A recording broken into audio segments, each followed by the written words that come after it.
The power of words. The two seeds. ఒకసారి రెండు seeds గ్రౌండ్లో సైడ్ బై సైడ్ పక్క పక్కన ఉన్నాయి. ఒకటి చీర్ఫుల్గా ఉంది, మరొకటి ఫియర్తో ఉంది. ఫస్ట్ సీడ్ అన్నది, నేను గ్రోయింగ్ స్టార్ట్ చేస్తా, సన్లైట్ తీసుకుంటా అని. వేర్లను లోతుగా తీసుకెళ్తాను, నేను ఒక అందమైన మొక్కగా అవుతాను అని. అప్పుడు రెండో విత్తనం అన్నది, నాకు భయంగా ఉంది, మంచి ప్లేస్ కాదేమో, సన్లైట్ ఎక్కువ అవుతుంది, కీటకాలు వస్తాయేమో, నేను గ్రో అవ్వలేనేమో అంది.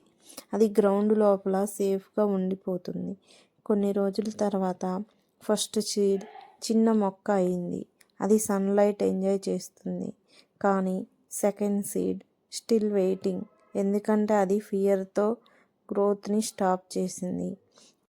మన థాట్స్ అండ్ వర్డ్స్ని మన గ్రోత్ని డిసైడ్ చేస్తాయి. Positive self talk first seed, confidence and action. Fear based talk like second seed, stuck life. ఎల్ఎల్పిలో మనం చెప్పుకునే ఇన్నర్ డైలాగ్స్ని రీప్రోగ్రామ్ చేసి భయం నుండి బిలీఫ్ మార్చుకుంటాము. Thank you for watching. Subscribe Swathi NLP space. Thank you friends.